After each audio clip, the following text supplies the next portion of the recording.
Hello दोस्तों, welcome to our channel. दोस्तों, इंसानियत के इतिहास में ऐसे राज हैं जो समय के साथ और गहरे होते जाते हैं।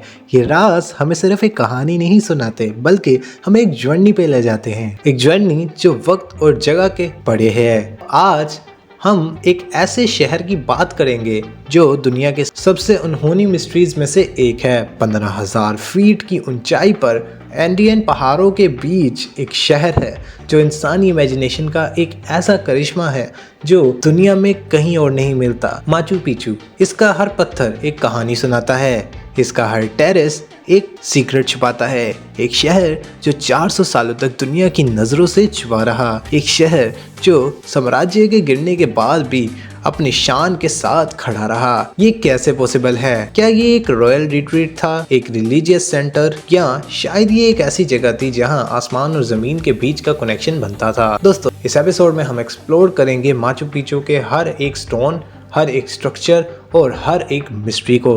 तैयार हो जाइए, क्योंकि ये सिर्फ एक कहानी नहीं है, ये एक सफर है। एक सफर जो आपको सोचने पर मजबूर कर देगा कि इनका सिविलाइजेशन इतनी एडवांस कैसे थी। क्या इस शहर के पीछे कोई सुपरनेचुरल कनेक्शन था, या ये सिर्फ एक इंसानी जीनियस का रिजल्ट है? आइए शुरू करते हैं, लेकिन उससे पहले हमारे चैनल को सब्सक्राइब नहीं किया तो सब्सक्राइब कर लीजिए और बेल आइकन के नोटिफिकेशन पे दबाना मत भूलिएगा, ताकि लेटेस्ट आने वाली वीडियोस की नोटिफिकेशन सबसे पहले आप तक आते रहें।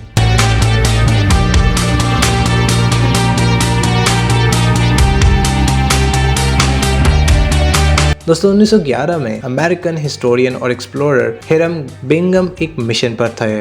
उनका गोल था इनका एम्पायर के एक और लॉस्ट सिटी विल्काबम्बा को ढूंढना, जिसे स्पेनिश कॉन्क्वेस्ट के दौरान छुपा दिया गया था। लेकिन जंगल के बीच उन्हें मिला कुछ और, माचू पिचू। क्या आप जानते हो कि हिरम बिंगम ये सर्च करते वक्त एक लोकल फार्मर और गाइड मेल्कर आर्टिगे की मदद ले रहे थे।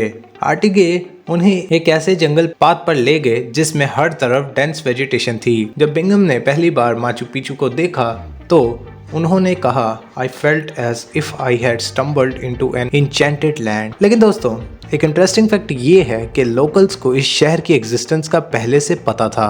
आसपास के लोग यहाँ फार्मिंग और कैटल ग्रेजिंग करते थे, लेकिन दुनिया के लिए ये एक पूरी तरह लॉस्ट सिटी थी। एक और ट्विस्ट यहाँ ये है कि स्पेनिश कॉन्करर्स जिन्होंने इनका एम्पायर के शहर को लूट लिया, माचू पिचू तक कभी नहीं पहुँच पाए। क्या आपको लगता है कि ये एक कोइंसिडेंस था, या इनकस ने अपने सीक्रेट्स को अच्छी तरह छुपा रखा था? दोस्तों, माचू पिचू का सिर्फ एक आर्कियोलॉजिकल साइट कहना इसकी इम्पोर्टेंस को अंडर एस्टिमेट करना होगा। ये शहर एक प्रूफ है कि 15वीं सेंचुरी के इनका सिविलाइजेशन अपने टाइम से कितनी आगे थी। लेकिन सवाल ये उठता है, ये शहर क्यों बनाया गया? एक पॉपुलर थ्योरी ये कहती है कि माचू पिचू एम्परर पाचासुटी का पर्सनल रिट्रीट था। ये एक ऐसी जगह थी जहां इनका नोबिलिटी अपनी पॉलिटिकल और मिलिट्री रिस्पॉन्सिबिलिटी से दूर रिलैक्स कर सके। लेकिन माचू पिचू की सिग्निफिकेंस सिर्फ लग्जरी तक सीमित नहीं था। ये जगह इनकस के रिलीजियस बिलीफ्स का सेंटर में थी। हर स्ट्रक्चर की अलाइनमेंट नेचुरल एलिमेंट्स के साथ हार्मोनाइज करता है। इंटिहुआताना स्टोन एक सनडायल जैसा स्ट्रक्चर है। ये बताता है कि इनकस के पास एस्ट्रोनॉमिकल नॉलेज थी। यहाँ से वो सोल्स्टिस और इक्विनॉक्सेस को ट्रैक करते थे। क्या माचू पिचू एक ऑब्जर्वेटरी भी था? जब हम माचू पिचू के कंस्ट्रक्शन के बारे में सोचते हैं तो ये समझना मुश्किल हो जाता है कि इनकस के पास ना तो एडवांस टूल्स थे और ना ही व्हील्स। फिर भी उन्होंने एक ऐसे शहर को बनाया जो सेंचुरीज तक अनडैमेज रहा। इनका स्टोन वर्क का एक स्पेशल फीचर ये है कि उनका कंस्ट्रक्शन अर्थक्वेक रेजिस्टेंट था। हर स्टोन को इस तरह फिट किया गया है कि ये फ्लेक्सिबल रहे और वाइब्रेशन को अब्सॉर्ब कर सके। माचू पिचू के ट्रेसेस एक ड्यूल पर्पस से सर्व करते थे, एग्रीकल्चर और स्टेबिलिटी। ये ट्रेसेस सॉइल इरोजन को रोकते थे और फार्मिंग के लिए फर्टाइल लैंड प्रोवाइड करते थे। तो यहाँ के इरिगेशन चैनल्स एक प्रूफ हैं कि इनकस वाटर मैनेजमेंट में एक्सपर्ट्स थे।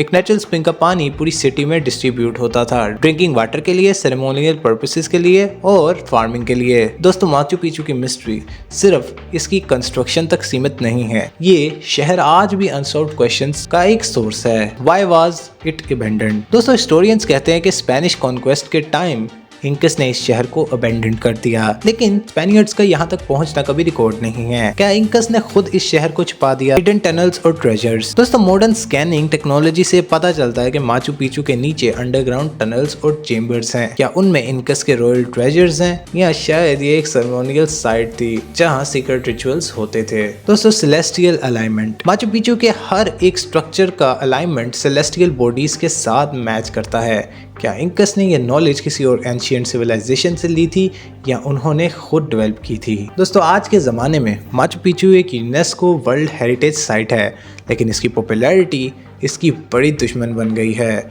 ओवर टूरिज्म और एनवायरमेंटल चेंजेस की वजह से ये इंडेंजर्ड है।